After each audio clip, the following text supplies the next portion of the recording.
Današnje predavanje nastavljamo tamo gdje smo juče stali, dakle idemo dalje, još dublje u teorije zavere.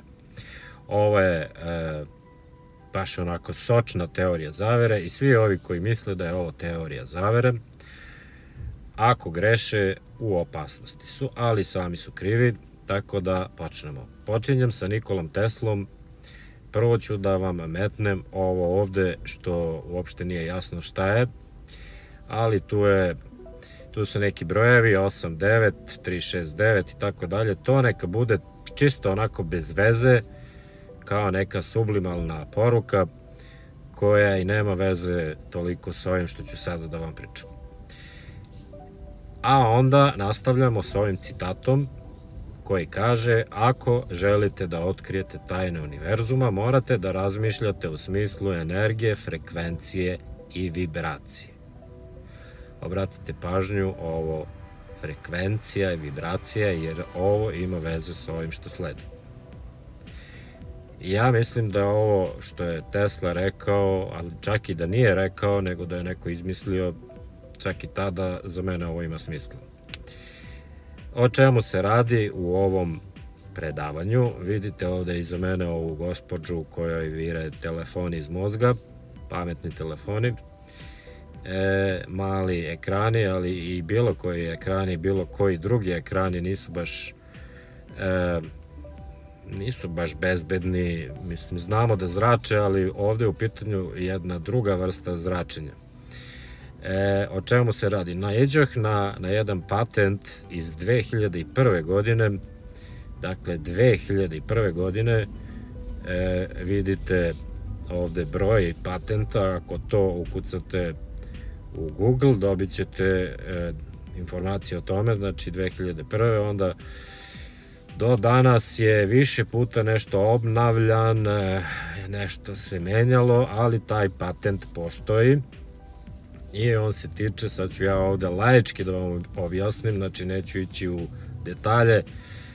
Dakle, postoji neki patent, postoji mogućnost da se preko ovih ekrana, bilo kakvih ekrana, računarskih ili ovih tableta ili pametnih telefona ili bilo kojih ekrana, odnosno preko bilo kojih ekrana moguće je slati informacije, recimo pulsirajuće slike, to je ono frekvencija, vibracija, dakle pulsirajuće, to nama golim okom nije vidljivo, to su one sublimalne poruke, dakle moguće je to raditi. Dakle, moguće je uticati na nas preko tih pulsirajućih slika i zato postoji patent. Postoji i ime gospodina koji je vlasnik doživotno, to piše ovde na poslednjoj izmeni patenta, piše da je on doživotni lifetime.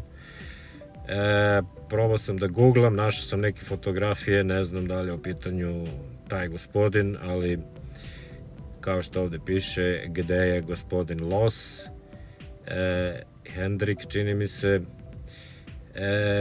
to je manje bitno, dakle, bitno je da postoji taj patent. I sad, ako je ovo teorija zavere, ok, teorija zavere, ali šta ako nije, ako je stvarno moguće da se na nas utiče preko ovih ekrana u koje buljimo i previše, i na koji način je sve moguće da se utiče? Mind control, znači mind control, uticaj na um. Ovde se u patentu pominje nekakva nervoza, dakle moguće je uticati na ljude da budu nervozni, besni i ko zna šta još sve. Dakle, treba razmisliti o ovome, a ja ću ozbiljno da razmislim, odnosno već sam razmislio da počnem sa apstinencijom od ovih ekrana, da što manje ovde gledam, jer ljudi, ovo je strašno. Ako je ovo moguće, ja verujem da jeste, bukvalno je nemoguće da se izbegne ta manipulacija i taj uticaj preko ovog, odnosno uz pomoć ovog patenta. Tako da sam ja rešio da osmislim neke naočare koji će da nas štite od tog pulsiranja, i mislim da imam već nešto, ali bit će negde 800 €, pa ako želite da naručite. Naravno da sam se šalio, ali ne bi me čudilo i da se to pojavi na tržištu, da nam neko prodaje neke naočare ili možda već postoje koje nas štite od zračenja ovih ekrana, ovih displeja i tako dalje. Eto, nadam se da sam vam sve o tome rekao, da ostalo imat ćete link, pa preko linka, pa proverite, imate i na YouTube-u snimak 20 minuta koji govori o tome, o tom patentu i toj mogućnosti da se utiče na ljudske mozgove. Ako je to moguće, onda je to strašno, a ne bi me čudilo da nije moguće, jer ja kad vidim kako neki ljudi reaguju, bukvalno je nemoguće da tako reaguju, a da neko nije uticao na njihove mozgove. Tako da, ljudi, bežite odavde što pre. I imam još nešto da dodam, lični primer, iskustvo. Ja sam primetio, ima par meseci sam primetio da se u nekim situacijama kod mene javlja nervoza, baš ova koja ovde opisuje ovaj patent, i bes prema nekim pojavama, recimo kada slušam pored sebe u blizini neki razgovor nekih ljudi, bukvalno ti glasovi i to što čujem u meni izazivaju bes. Naravno, ja se ne predajem tom besu, nemam reakciju da se tu sad svađam s ljudima, ali osjećam učestalije nego što je to ranije bilo, da u nekim situacijama osetim bukvalno ljutnju i bes, a da za to ne postoji neki specijalan razlog. Dakle, nije ono kada se s nekim nešto svađam, raspravljam, diskutujem, pa me on sad iznervira. To je bukvalno ono gde neko nešto priča, ja slušam i odjednom osetim da u meni nešto kuva i naravno ja sačekam to prođe, ali evo danas kad sam naišao na ovaj patent i na ovo gde kaže da je to moguće, pada mi to na pamet. Sad ne znam da li vi imate takođe takve situacije.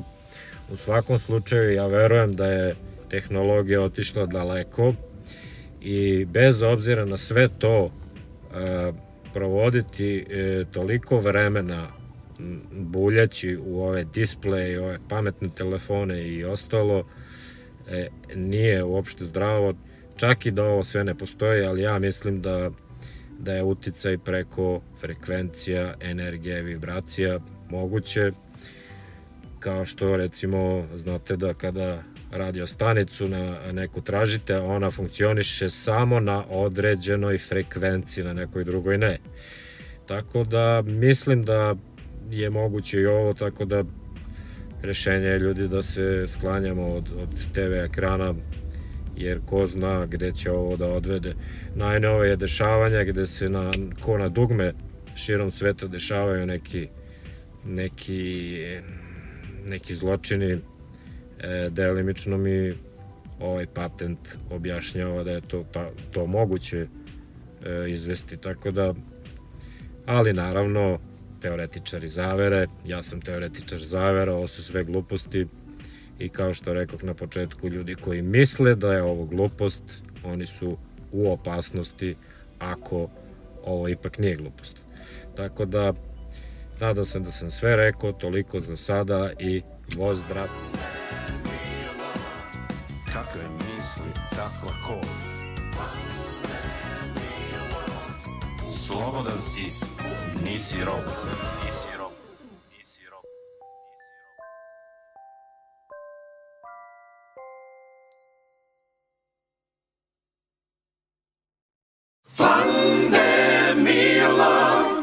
Slobodan si, nisi rob.